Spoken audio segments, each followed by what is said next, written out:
Hindi na nakatingin si Alani sa salamin ng kotse. Nakatingin siya sa daan, sa mga maliliit na bahay, sa mga puno ng mangga na naghahabulan sa tabi ng kalsada. Ilang oras na siyang tumatakas mula sa kaharian niya, pero ngayon lang niya naramdaman ang bigat ng paglisan. Ang bigat ng malayang hininga. Walang alahas. Walang mamahaling damit. Ang suot niya ngayon ay simpleng puting blusa at maong na pantalon, binili niya sa isang grocery store kaninang madaling araw. Sa kamay niya, hawak niya ang isang maliit na bag na may kaunting pera at peking resume. Si Alani Santos, ang tagapagmana ng isa sa pinakamalaking korporasyon sa bansa, ay ngayon isang simpleng babaeng naghahanap ng trabaho. Isang takas. Naramdaman niya ang malamig na simoy ng hangin nang ibinaba niya ang bintana. Parang bumalik siya sa totoong mundo pagkatapos ng mahabang bangungot. Sa mundong ito, walang mga mamahaling hapunan na puno ng politika. Walang matatalim na tingin mula sa mga taong nagtatago ng sariling agenda. At higit sa lahat, walang marko. Kinagat niya ang labi niya. Kahit sa isip niya ayaw niyang banggitin ang pangalan na iyon. Ang lalaking pinili ng mga magulang niya para pakasalan siya. Ang lalaking ang tingin sa kanya ay isa lamang transaksyon, isang premyo. Pero ang mas nagpapabigat sa dibdib niya ay ang huling alaala, bago siya tumakas, isang aksidente. Isang aksidente na alam niyang hindi lang basta aksidente. At siya ang nakakita sa lahat. Ang bigat ng lihim na iyon ay mas mabigat pa sa lahat ng ginto at diamante na pag-aari niya. Ma'am, nandito na po tayo, sabi ng driver niya, ang tanging taong pinagkakatiwalaan niya sa buong pamilya niya. Sigurado po ba kayo? Tumango si Alani. Salamat, Kuya Ben. Bumaba siya ng kotse, hawak ang peking resume. Nakita niya ang lumang gate ng mansyon ng mga Valeriano. Ito ang inihanda niyang destinasyon. Ang lugar na ito ay ang tanging lugar kung saan walang makakahanap sa kanya. Ang tahimik at liblib na barangay Silangan sa Batangas. Maliit lang ang signage sa labas, Valeriano Residence. Pero sa loob, ibang mundo ang bumungad sa kanya. Ang mansyon ay malaki, luma at parang napabayaan na. May mga halamang tumubo sa hindi dapat, at ang kulay abo na pintura ay nagbabakbak na. Ang hangin ay mabigat, parang may nakakulong na kalungkutan sa bawat sulok. Hindi ito kaharian ng kaligayahan. Ito ay kaharian ng lungkot. Pumasok siya at sinalubong siya ng isang matandang kasambahay na mukhang laging pagod. Kay Maam kayo, tanong nito. Opo. Para sa job interview, sagot ni Alani, sinisikap na gawing simple at mabilis ang boses niya. Tara. Hindi na nagsalita ang matanda at iginya siya nito sa isang opisina. Bago siya pumasok, inayos ni Alani ang sarili. Ang pagiging alalay ay ibang mundo sa kanya. Sa mundo niya, siya ang inaalalayan. Pero ngayon, siya ang kailangan ng alalay. Kailangan niyang maging matapang. Kailangan niyang kalimutan kung sino siya. Pagpasok niya, bumungad sa kanya ang isang lalaki na abalang-abala sa computer. Hindi man lang ito lumingon. Matangkad, malapad ang balikat, at may malalim na kunot sa noo. Si Renz Valeriano. Walang imik. Tanging tunog lang ng keyboard ang naririnig. Good morning po, sir, simula ni Alani. Good morning, sagot niya nang hindi man lang tumitingin. Just leave your resume on the table. May meeting ako. Naiintindihan ni Alani na abala siya, pero nakaramdam siya ng bahagyang inis. Sa buong buhay niya, walang sinuman ang nagpahiya sa kanya ng ganito. Pero ito na ang buhay na pinili niya. Ay, sir, naghahanap po ako ng trabaho bilang yaya. Nagpadala po ako ng application online. Huminto sa pag-type si Renz. Sa wakas, tumingin siya kay Alani pero saglit lang. Huwag ka na lang mag-aksaya ng oras. Hindi ka nababagay dito. Para siyang sinabihan ng hindi ka karapat-dapat. Isang kirot ang naramdaman niya sa dibdib niya. Sa isang iglap, gusto niyang sumigaw, hindi mo ako kilala. Pero pinigilan niya ang sarili. Sir, kaya ko po. May experience po ako sa mga bata. 5 ang anak ko. At magkakasunod ang edad. Sila ang pinakamagulong kambal sa buong Batangas. Lahat ng yaya, tumagal lang ng ilang araw, walang ganang sagot ni Renz. Umuwi ka na. Sayang lang ang bayahe mo. Sa kabila ng panlalait niya, may nakita si Alani sa mga mata ni Renz, pagod, lungkot at kawalan ng pag-asa. Parang siya ang pinakamalungkot na tao sa buong mansyon. Isang bagay ang malinaw kay Alani, hindi lang ang mga bata ang nangangailangan ng tulong, kundi pati si Renz. At ang kalungkutan sa mansyon ay galing mismo sa kanya. Sir, bigyan niyo lang po ako ng 1 linggo. Kung hindi po ako magustuhan ng mga anak niyo, aalis po ako. Sabi niya, may seryoso at determinadong tono. Pagkatapos ay dumating ang 5 kambal. Ang eksaktong 5 taong gulang na mga bata. Si Isko, Ivan, Ines, Arin at Ina. Ang 5 halimaw na nagpapahirap sa mga yaya. May hawak na laruan si Isko na pinuntirya ang sapatos ni Alani. May dala namang tubig si Ivan. Tinakpan naman ni Ines ang mga mata niya. Si Irene, nakatago sa likod ni Renz. At si Ina, nakatingin lang sa kanya. Ayaw namin ng yaya, sigaw ni Isko. Gusto lang namin si Mama, sabi ni Ivan, at nilapag ang tubig sa paanan ni Alani. Naramdaman niya ang matinding lungkot. Nakita niya ang pagod sa mga mata ni Renz. Walang sinuman ang nagsabi, pero alam niyang nawala ang nanay nila. At dahil doon, nagalit ang mga bata sa mundo. Hindi siya umalis. Sa halip, tumingin siya sa mga mata ni Ina, ang pinakatahimik sa mga kambal. May nakita siyang lungkot sa mata nito. Hindi galit, kundi lungkot. At doon niya naisip na kaya niya. Kaya niyang magbigay ng pagmamahal na kulang sa kanila. Sige po, sir. Aalis na po ako. Pero sana bigyan niyo po ako ng isang pagkakataon. Kahit para lang sa mga anak niyo. Sabi ni Alani at tumalikod. Sandali, sabi ni Renz. Tumigil siya at lumingon kay Renz. Sa wakas, tumayo siya at lumapit sa kanya. Lumapit siya hanggang sa ang mukha niya ay nasa harap niya. Nakita niya ang mga mata niya. Malamig pero walang buhay. Harid ka, sabi niya. Pero may isang kondisyon. Huminto siya at tumingin siya kay Alani at sa mga bata. Huwag kang mag-isip na mapapalitan mo ang sinuman. Lalo na ang mama nila.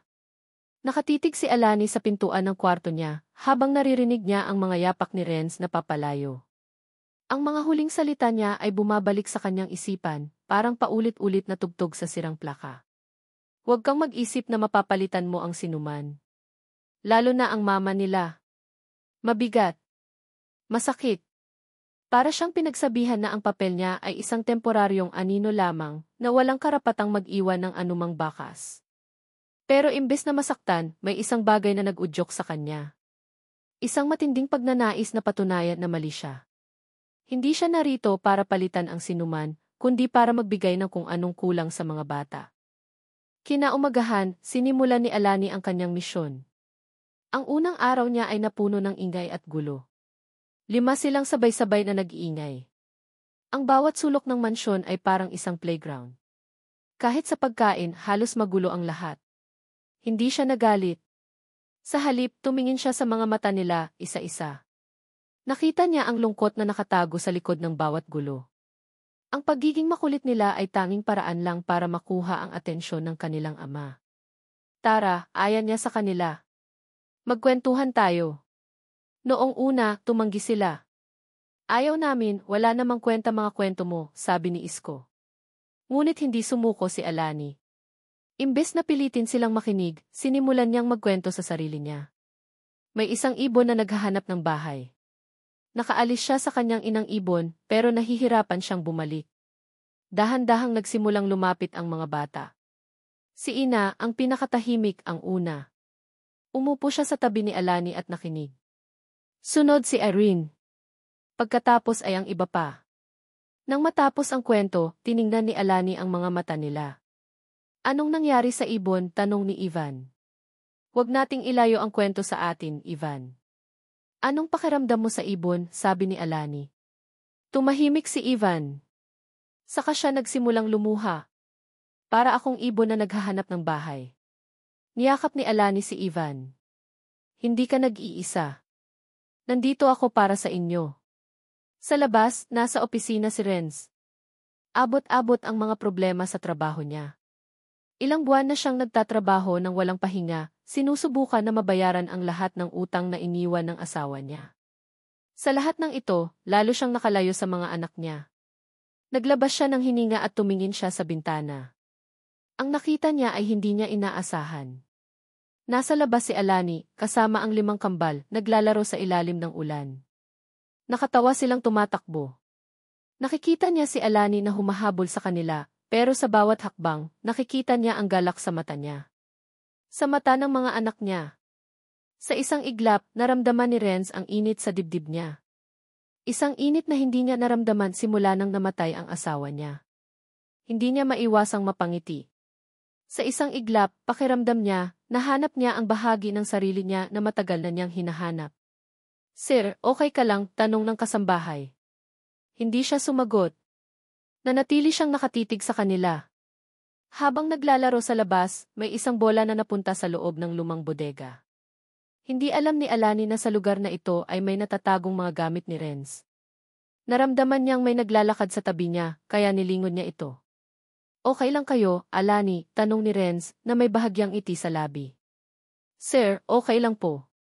Naglaro lang po kami sa labas. Medyo nagulo po ang mga gamit niyo." "Sorry po," sabi ni Alani at kinuha niya ang bola. "Wala iyon," sabi ni Renz. "Bihira lang mangyari na may makita akong ngiti sa mukha ng mga anak ko." "Salamat." Napangiti si Alani. Ang mga salitang ito ay parang isang regalo sa kanya. Kahit sa mga salitang ito, naramdaman niya ang pag-ibig sa mga anak niya. At sa sandaling iyon, hindi siya isang yaya lang, kundi isang parte ng pamilya. Isang araw, habang naglilinis si Alani sa kwarto ni Renz, nakita niya ang isang lumang box sa ilalim ng kama. Ang laman nito ay mga gamit ng asawa niya. Naramdaman ni Alani na hindi siya dapat manghimasok sa mga personal na gamit, pero may isang bagay na nag-udyok sa kanya. Kinuha niya ang isang lumang notebook. Ito ay journal ng asawa ni Renz. Nagsimula siyang magbasa. Ang mga salita ay puno ng takot at pag-aalala. Isinulat niya ang tungkol sa mga maliliit na problema sa trabaho niya. At sa huling page, may isang pangalan na naulit-ulit, Marco. Nanginginig ang mga kamay ni Alani. Hindi maaari. Isang Marco lang ang kilala niya. Ang lalaking pinili ng mga magulang niya para pakasalan siya. Bago niya naibalik ang notebook, may isang sobre na nahulog. Sa loob, may isang larawan. Isang larawan niya. Nakunan siya ng litrato mula sa malayo. Sa ilalim, may sulat, "Nahanap ko na." Kamukhang-kamukha niya di. Hindi na niya natapos ang sulat. Ang pangamba sa dibdib niya ay lumalaki. Bakit may larawan niya ang asawa ni Renz? At ano ang koneksyon niya sa pagkamatay ng asawa niya? Sa loob ng opisina niya, hindi na sa computer nakatuon ang isip ni Renz. Nakatitig lang siya sa mga anak niya na masayang naglalaro sa hardin. Ilang buwan na ang nakalipas simula nang maging malungkot sila, pero ngayon, sa wakas, nakita niya ulit ang mga ngiti nila. Ang mga ngiting iyon, na parang isang gintong sinag ng araw, ay dahil sa isang babae. Si Alani. Sa loob ng isang linggo, nabago ni Alani ang buong atmosphere ng bahay. Ang tahimik at malungkot na mansyon ay napuno ng tawanan at mga kwento. Hindi na siya isang yaya lang, kundi isang parte na ng pamilya. Hindi niya rin naiwasang mapangiti nang makita niya si Alani na tumatakbo kasama ang mga bata. Nang gabing iyon, matapos matulog ang mga bata, nagulat si Renz nang makita niya si Alani sa garahe. May hawak siyang mga gamit ng mga anak niya. "Sir," sabi ni Alani. "Hindi po gumagana ang mga laruan nila." Lumapit si Renz. "Ano ang problema?" Sa loob ng garahe, sinimulan nilang ayusin ang mga laruan. Ang isang robot na hindi gumagana ay ngayon ay gumagalaw na. Ang isang kotse na walang gulong ay mayroon na. Hindi nagsalita si Renz, pero alam niya na ang pag-ayos ng mga laruan ay parang pag-aayos ng pamilya niya. "Salamat po," sabi ni Alani. Masaya sila na gumagana na ulit ang mga laruan nila. "Hindi ako ang dapat pasalamatan." "Ikaw," sabi ni Renz, at hinawakan niya ang kamay ni Alani. Napansin niya ang kinis at lambot ng kamay nito. Sa isang iglap, nakaramdam siya ng init. Binawi ni Alani ang kamay niya, pero ang ngiti sa labi niya ay hindi nawala. "Trabaho ko po iyon, sir." Hindi. Hindi trabaho ang magbigay ng pagmamahal. Regalo iyon, sabi ni Renz. Sa sandaling iyon, may isang kuryente na dumaloy sa pagitan nila. Isang kuryente na hindi niya naramdaman simula nang namatay ang asawa niya. Ano po ang pangalan ng asawa niyo? Biglang tanong ni Alani. Tumahimik si Renz. Ito ang unang beses na may nagtanong sa kanya ng ganoon. Matagal na niyang kinalimutan ang pangalan niya. Ang tanging naalala niya ay ang sakit ng pagkawala. Sofia, sagot niya. Ang nanay ng mga anak ko. Napakaganda naman po, sabi ni Alani. Sigurado ako na masaya siya ngayon na nakikita niya kayong nag-uusap at nagtatawanan. Naramdaman ni Renz ang luha sa mata niya. Hindi niya inasahan ang mga salitang ito. Sa lahat ng tao, si Alani lang ang nagpakita ng pagmamalasakit. Salamat, Alani, sabi niya. Salamat sa lahat. Sa gabing iyon, hindi makatulog si Renz. Naalala niya ang mga sandali kasama si Alani. Ang pagtawa niya. Ang ngiti niya. Sa isang iglap, pakiramdam niya, nahanap niya ang bahagi ng sarili niya na matagal nang nawawala. Sa gitna ng gabi, may naririnig siyang boses. Galing sa kwarto ni Alani. Narinig niya ang boses niya na nag-uusap sa telepono. Dahan-dahan siyang lumapit. Hindi ako pwedeng umuwi. Hahanapin ako ni Marco, sabi ni Alani, narinig niya ang boses niya. Hindi na ako papayag na gawin niyang pera lang ang buhay ko. Hahanapin ko na lang ang sarili ko. Biglang nagsalita si Renz. Marco. Sino si Marco? Agad na binaba ni Alani ang telepono. Namutla siya nang makita si Renz. Sir, pasensya na po. May kausap lang po ako. Sinong Marco? Tanong ni Renz. Bakit ka hinahanap ni Marco? Wala po. Walang Marco.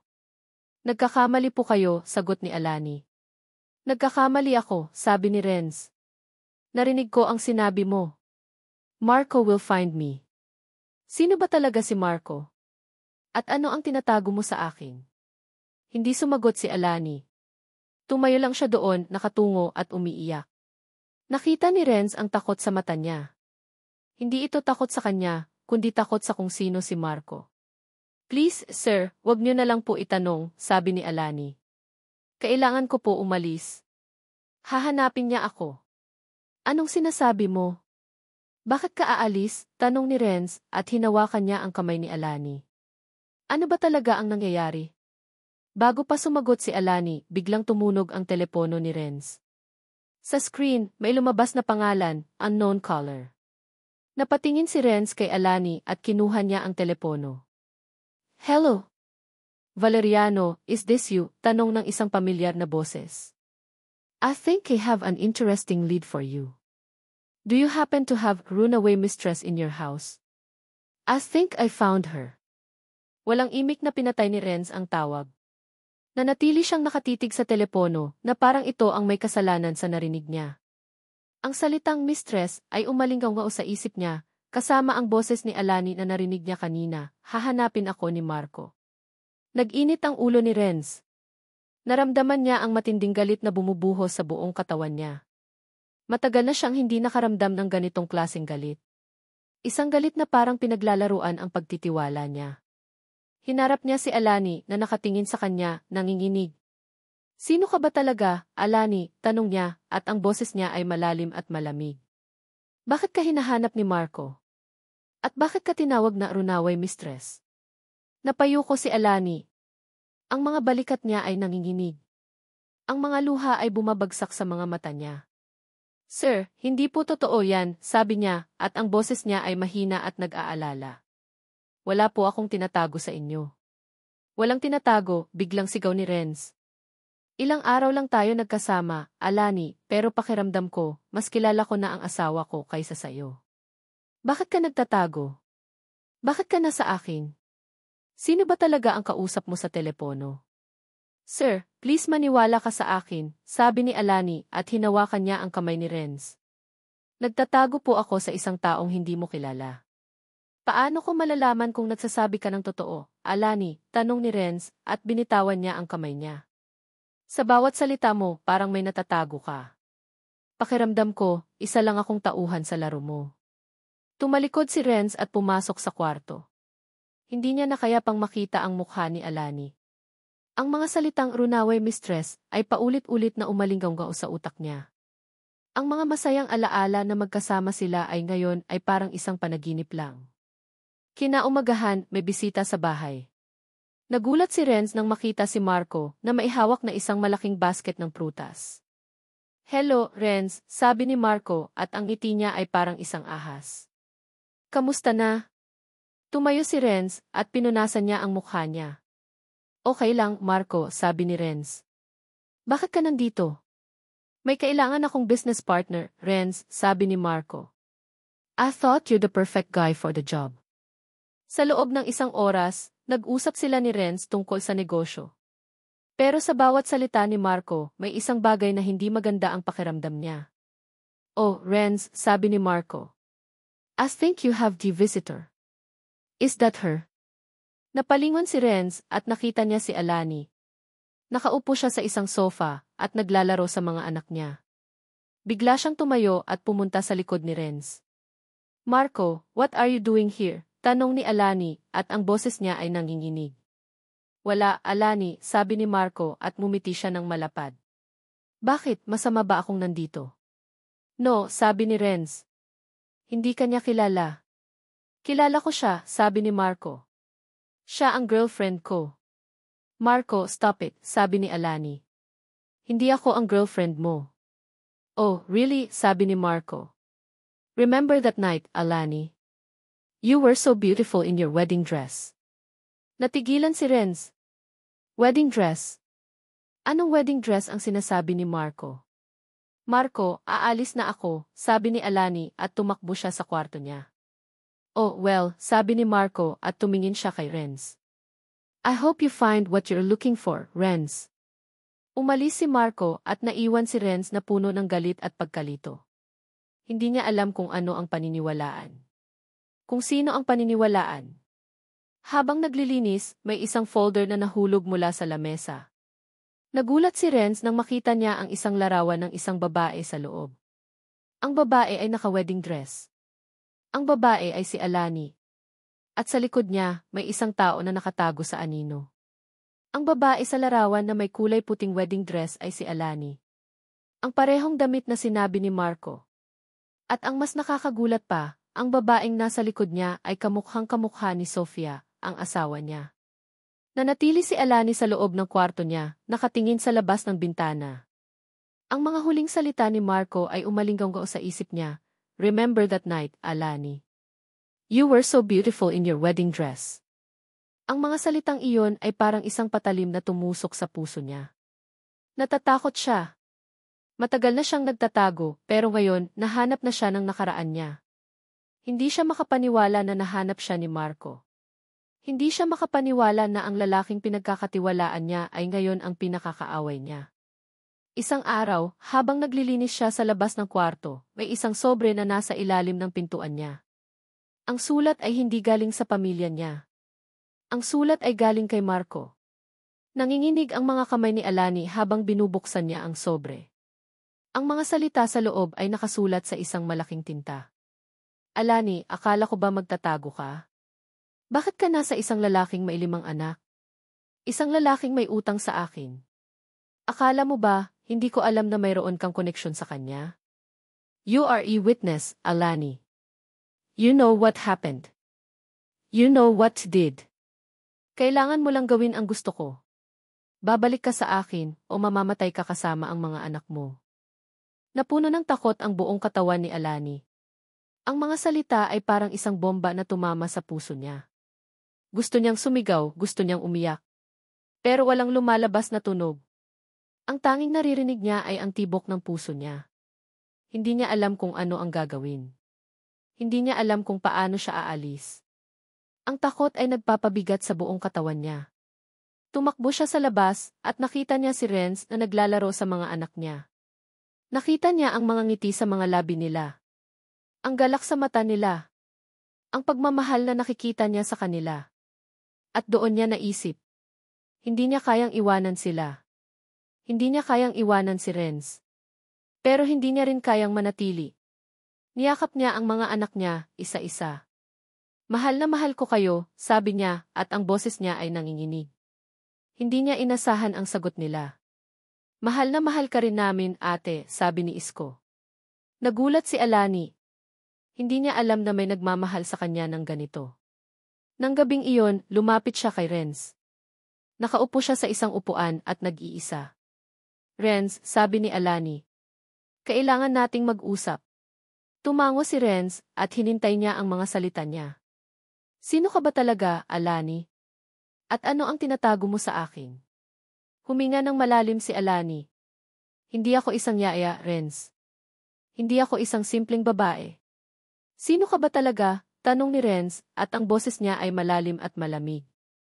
Ako si Alani Santos, sabi ni Alani. Ang tagapagmana ng isa sa pinakamalaking korporasyon sa bansa. Natigilan si Renz. Alani Santos? Ikaw ba talaga iyon? Tumango si Alani at lumuha siya. Nagtatago po ako sa isang arranged marriage. Si Marco. Marco de los Reyes. Siya ang taong pinili ng mga magulang ko para pakasalan ako. Akala ko magiging masaya ako. Pero hindi. Ginamit niya lang ako para sa kayamanan ng pamilya namin. Nagtatago po ako sa kanya, Renz. Dahil ayoko na siyang magpakasal sa akin. Ayoko na maging isang tauhan sa laro niya. Hindi nagsalita si Renz. Tumingin lang siya sa mga mata ni Alani. Nakita niya ang takot at lungkot sa mga mata niya. Nakita niya ang sakit sa puso niya. Kahit sinong Alani Santos ka pa, sabi ni Renz. Ikaw pa rin ang Alani na nagbago sa buong pamilya ko. Ikaw pa rin ang Alani na minamahal ng mga anak ko. Mahal na mahal ka namin. Huminto si Renz at lumapit siya kay Alani. Hinawakan niya ang mga kamay niya. Hindi ko alam kung sino ka, Alani, pero alam ko na ikaw ang nagbigay ng ngiti sa mga anak ko. Ikaw ang nagbigay ng pag-asa sa akin. Renz, sabi ni Alani. Salamat. Bago pa matapos ang usapan, biglang tumunog ang telepono ni Alani. Isang text message galing kay Marco. Alani, I'm giving you a final chance. Come back to me, or I'll kill Renz and his children. Napuno ng takot ang buong katawan ni Alani. Ang mga salita ay parang isang bomba na tumama sa puso niya. Hindi niya kayang maging dahilan sa pagkamatay ng taong minamahal niya. Alani, anong nangyayari? Tanong ni Renz. Hindi sumagot si Alani. Tumayo lang siya at tumakbo sa kwarto niya. Kinuha niya ang isang bag, sinimulan niyang ilagay ang mga gamit niya. Sinulat niya ang isang sulat. Mahal na Renz, sinulat niya. Hindi ko kayang maging dahilan sa pagkamatay mo. Kailangan ko nang umalis. Huwag mo akong hanapin. Dahil kung gagawin mo iyon, mamamatay ang mga anak mo. At doon, tumakbo siya sa labas. At iniwan niya ang sulat. Walang imik na pinunasan ni Renz ang luha niya. Nakatitig lang siya sa sulat na naiwan ni Alani sa ibabaw ng mesa. Ang mga salita ay parang bawat patak ng ulan na tumatama sa isang nabiyak na salamin. Nanginginig ang mga kamay niya habang binabasa niya ang sulat. Mahal na Renz, Ang mga salitang iyon ay parang isang patalim na tumusok sa puso niya. Hindi niya alam kung ano ang gagawin. Hindi niya alam kung paano siya magpapatuloy. Sa loob ng ilang araw, ang kanyang mansyon ay naging isang kaharian ng kaligayahan. Ang mga anak niya ay nagtatawanan at ang kanyang puso ay nabuhayan muli. Pero ngayon, sa isang iglap, bumalik ang dilim. Ang tahimik at malungkot na mansyon ay bumalik sa dati. Hindi niya inasahan ang sakit. Hindi niya inasahan ang pagkawala. Sa lahat ng sakit na naramdaman niya, ito ang pinakamasakit. Ang pagkawala ng pag-asa. Bigla siyang nagalit. Galit kay Alani sa pag-iwan sa kanila. Galit sa sarili niya sa hindi niya pagtitiwala sa kanya. Galit kay Marco sa kung sino siya. Hindi, sabi ni Renz at hinawakan niya ang sulat. Hindi ko hahayaan na bumalik ang dilim sa bahay ko. Hindi ko hahayaan na mawala ang pag-asa sa mga anak ko. Sa isang iglap, nagbago ang tingin niya sa sulat. Hindi ito isang sulat ng pag-iwan, kundi isang sulat ng pagmamahal. Isang sulat na nagpapakita na kailangan niyang protektahan ang sarili niya para sa kanya. Tumakbo si Renz sa opisina niya at kinuha niya ang mga lumang dokumento. Ang mga dokumento ay tungkol sa negosyo ni Sofia. Ang negosyo na siyang sanhi ng pagkamatay niya. Ang negosyo na siyang sanhi ng pagkalugi ng pamilya nila. Nagsimula siyang magbasa. Sa bawat dokumento, may isang pangalan na paulit-ulit na umuulit, Marco de los Reyes. Nanginginig ang mga kamay ni Renz. Hindi niya inaasahan ang nakita niya. Sa lahat ng tao, bakit si Marco? Sa isang dokumento, may isang piraso ng papel. Ang piraso ng papel ay isang email. Ang email ay galing kay Sofia. Marco, hindi ako magsasama sa iyong plano. Hindi ko kaya na maging dahilan sa pagkawasak ng pamilya ko. Hindi ko kaya na maging dahilan sa pagkamatay ng mga taong mahal ko. I'm telling you, Marco, I'm not doing this. I'm going to tell Renz the truth. I'm going to tell him what you did. Natigilan si Renz. What you did? Ang mga salitang iyon ay parang isang bomba na tumama sa puso niya. Hindi niya alam kung ano ang ibig sabihin ng mga salitang iyon, pero alam niyang may kinalaman ito sa pagkamatay ni Sofia. Ang galit niya kay Marco ay ngayon ay naging matinding galit.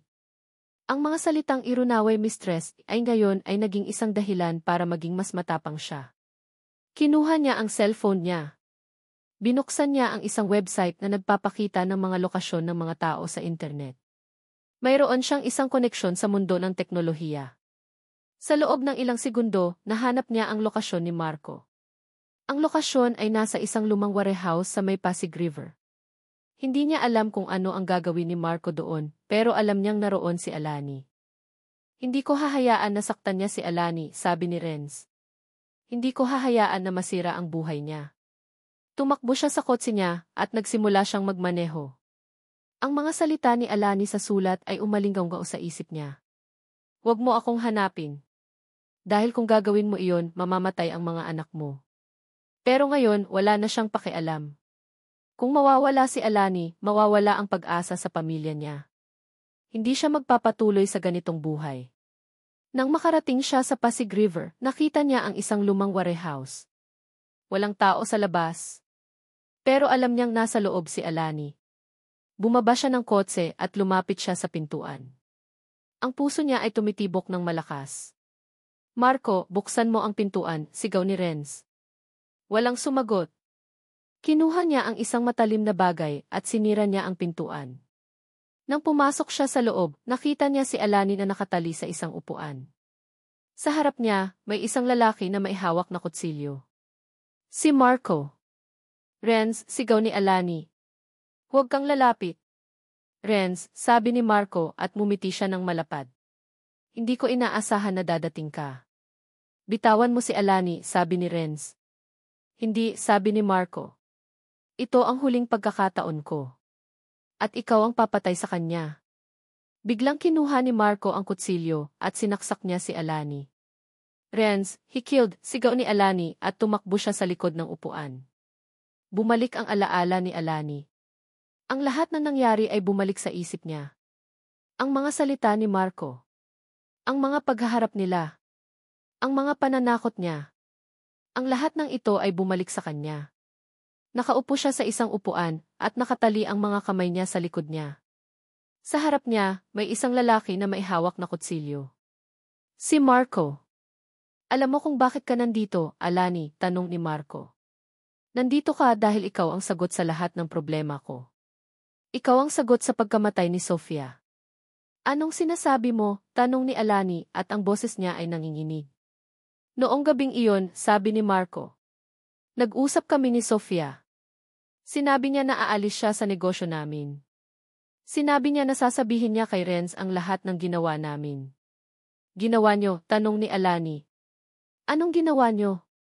Hindi mo na kailangang malaman, sabi ni Marco at mumiti siya ng malapad. Basta ang alam mo, si Sofia ang may kasalanan sa lahat. Siya ang may kasalanan sa pagkamatay niya. Nanginginig ang mga kamay ni Alani. Sa isang iglap, nakita niya ang buong eksena.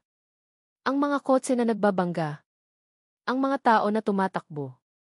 Ang mga mata ni Marco na parang isang ahas. Hindi, sabi ni Alani.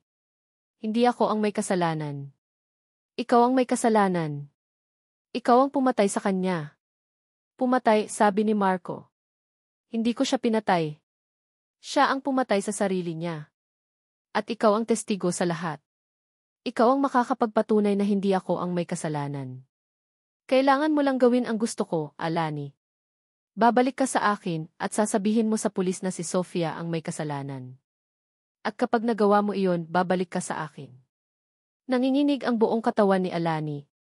Ang mga salita ni Marco ay parang mga patalim na tumusok sa puso niya. Hindi niya alam kung ano ang gagawin. Hindi niya alam kung paano siya makakatakas. Hindi, sabi ni Alani. Hindi ako gagawa ng ganyan. Kahit mamatay pa ako. Biglang kinuha ni Marco ang kutsilyo at sinaksak niya si Alani. Pero bago pa mangyari iyon, biglang sumigaw si Alani. Renz! Tumakbo ka! Napalingon si Marco at nakita niya si Renz na nakatayo sa likod niya. Renz!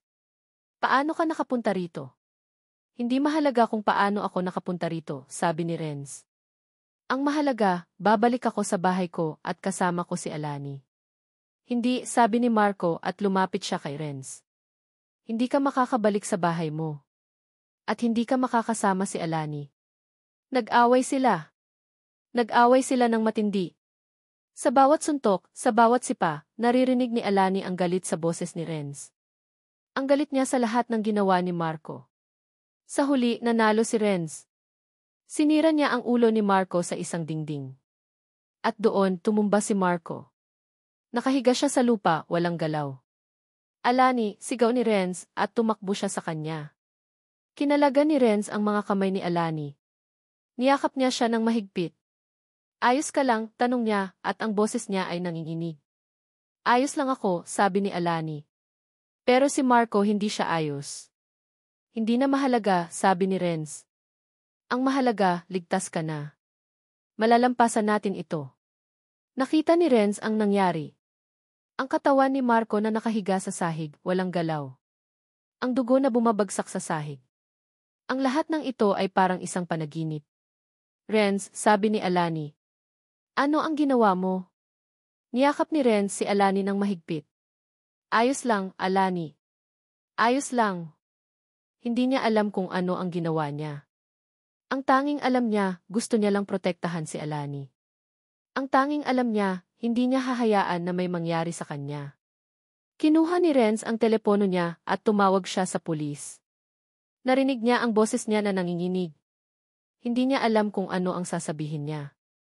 Ang tanging alam niya, kailangan niyang magsabi ng totoo. Nang dumating ang pulis, nagsimula siyang magsabi ng totoo. Nagsimula siyang magsabi ng lahat ng nangyari. Ang paglilitis. Ang mga sulat. Ang mga paghaharap. Ang lahat ng ito ay sinabi niya. Hindi niya inasahan ang mga tanong ng pulis. Sir, bakit mo ginawa iyon? Tanong ng isang pulis. Nasa panganib ang buhay ni Alani, sabi ni Renz. Kailangan ko siyang protektahan. Sir, hindi mo alam na siya ang may kasalanan sa lahat, tanong ng isang pulis. Siya ang sanhi ng pagkamatay ng asawa mo. Natigilan si Renz. Hindi niya inasahan ang mga salitang iyon. Anong sinasabi mo? Tanong ni Renz. Nahanap namin ang mga dokumento sa bahay ni Marco, sabi ng pulis. Ang lahat ng utang ng asawa mo galing kay Alani. At si Alani ang nag-utos na patayin ang asawa mo. Napuno ng galit ang buong katawan ni Renz. Ang mga salitang iyon ay parang isang patalim na tumusok sa puso niya. Hindi, sabi ni Renz. Hindi siya ang may kasalanan. Si Marco ang may kasalanan. Siya ang pumatay sa kanya. Sir, nasa harap namin ang ebidensya, sabi ng pulis. Siya ang may kasalanan. Siya ang pumatay sa asawa mo. Tumakbo si Renz sa labas at nakita niya si Alani. Niyakap niya siya ng mahigpit. Alani, ayos ka lang? Tanong niya. Ayos lang ako, sabi ni Alani. Pero si Renz hindi siya ayos. Anong sinasabi mo? Tanong ni Renz. Nakita ko ang lahat, sabi ni Alani. Nakita ko ang mga dokumento. Ikaw ang may kasalanan. Ikaw ang nag-utos na patayin ang asawa ko. Napuno ng takot ang buong katawan ni Alani. Ang mga salita ni Renz ay parang isang bomba na tumama sa puso niya. Hindi, sabi ni Alani. Hindi ako ang may kasalanan. Si Marco ang may kasalanan. Siya ang pumatay sa kanya. Hindi, sabi ni Renz. Nasa harap namin ang ebidensya. Siya ang may kasalanan. Hindi, sabi ni Alani. Maniniwala ka ba sa isang taong hindi mo kilala kaysa sa isang taong minamahal mo? Napuno ng galit ang buong katawan ni Renz. Ang mga salita ni Alani ay parang isang patalim na tumusok sa puso niya. Sino ba talaga ako, Alani? Tanong ni Renz. Hindi mo ako kilala. Hindi mo ako mahal. Ginagamit mo lang ako. Hindi, sabi ni Alani. Mahal kita. Mahal mo ako, sabi ni Renz. Kung mahal mo ako, bakit mo ginawa iyon? Hindi ko ginawa iyon, Renz, sabi ni Alani. Naniniwala ka ba sa akin? Hindi, sabi ni Renz. Hindi na ako naniniwala sa iyo. Tumalikod si Renz at umalis. Iniwan niya si Alani. Ang mundo ni Alani ay nagdilim. Ang mga salita ni Renz ay parang isang patalim na tumusok sa puso niya. Ang pagmamahal na naramdaman niya ay naglaho at ang lahat ng iniisip niya ay ang sakit. Hindi ko ginawa iyon, Renz, sabi niya sa sarili niya. Hindi ako ang may kasalanan. Pero ang mga salita ni Renz ay umalinggaw sa isip niya. Hindi na ako naniniwala sa iyo. Umupo si Alani sa isang upuan. Naramdaman niya ang luha sa mata niya. Nanginginig ang buong katawan niya. Hindi niya alam kung ano ang gagawin. Hindi niya alam kung paano siya magpapatuloy. Bigla, may isang kotse na dumating sa harap ng mansyon. Lumabas ang mga magulang ni Alani at ang mukha nila ay puno ng galit at pag-aalala. Alani, sigaw ng nanay niya. Ano ba ang ginawa mo? Bakit mo kami iniwan? Ma, pa, sabi ni Alani. Hindi ako umalis. Nagtatago ako sa isang taong hindi mo kilala. Anong sinasabi mo? Tanong ng tatay niya. Umuwi ka na. Ang lahat ng ito ay isang laro lang. Kailangan mong umuwi. Hindi, sabi ni Alani. Hindi ako babalik. Hindi ako magpapakasal kay Marco. Marco, tanong ng nanay niya. Ano ang koneksyon ni Marco sa lahat ng ito? Siya ang may kasalanan sa lahat, ma, sabi ni Alani. Siya ang pumatay sa asawa ni Renz. Hindi siya pinaniwalaan ng mga magulang niya. Sa halip, sinabihan siya na umuwi. Sinabihan siya na ang lahat ng ito ay isang malaking problema. Sinabihan siya na ang pamilya ni Renz ay isang problema. Alani, ang Renz na iyon ay walang pera, sabi ng nanay niya. Hindi ka nababagay sa kanya. Ang mga anak niya ay isang problema lang sa buhay mo. Nagsimula siyang umiyak. Hindi, ma, sabi niya. Hindi sila problema. Sila ang nagbigay ng ngiti sa akin. Si Renz ang nagbigay ng pag-asa sa akin. Umuwi ka na, Alani, sabi ng tatay niya. Umuwi ka na o mawawala ka sa pamilya namin. Napuno ng galit ang buong katawan ni Alani. Ang mga salitang iyon ay parang isang patalim na tumusok sa puso niya. Hindi, sabi ni Alani. Hindi ako babalik. Kung mawawala ako sa pamilya niyo, mawawala ako sa pamilya niyo. Pero hindi ako aalis sa pamilya ko. Bigla, may isang kotse na dumating sa harap ng mansyon. Lumabas si Renz at may hawak siyang mga dokumento. Renz, sabi ni Alani. Alani, sabi ni Renz. Sorry. Anong ginagawa mo rito? Tanong ni Renz. Umuwi ka na. Hindi, sabi ni Renz. Nahanap ko ang lahat ng ebidensya. Hindi ikaw ang may kasalanan. Si Marco ang may kasalanan. Siya ang pumatay sa asawa ko. Nanginginig ang mga kamay ni Alani. Sa isang iglap, bumalik ang pag-asa. Nahanap ko ang mga ebidensya, Alani, sabi ni Renz. Nahanap ko ang isang sulat na nagsasabi na si Marco ang may kasalanan. Hindi ikaw. Renz, sabi ni Alani at lumuha siya. Salamat. Hindi, sabi ni Renz. Hindi ako ang dapat pasalamatan. Ikaw. Ikaw ang dapat pasalamatan. Dahil hindi ka umalis sa akin.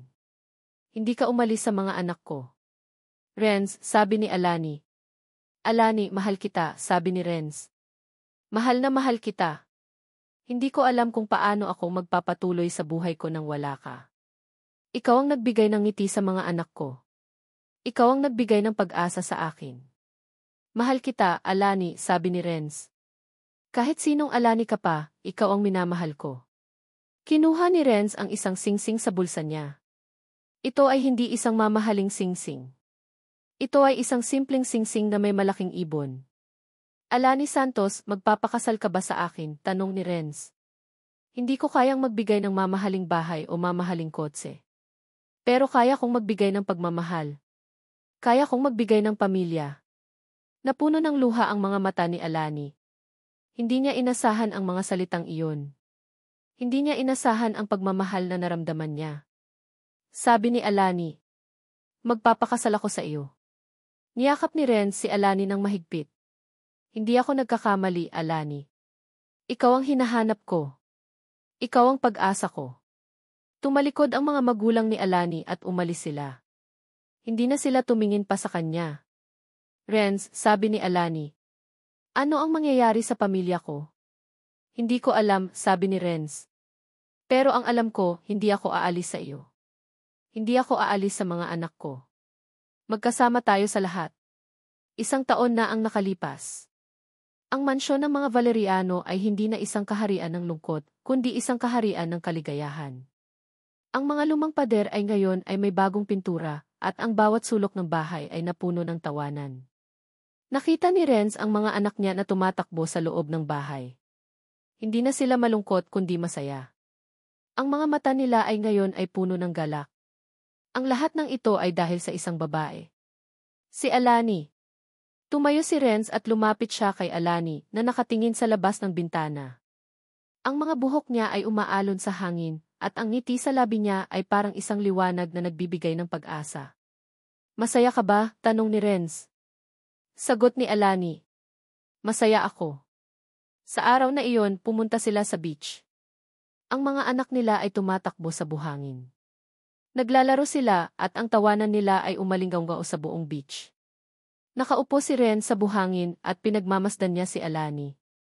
Ang mga mata niya ay puno ng pagmamahal. Ang mga kamay niya ay nakahawak sa mga kamay ni Alani.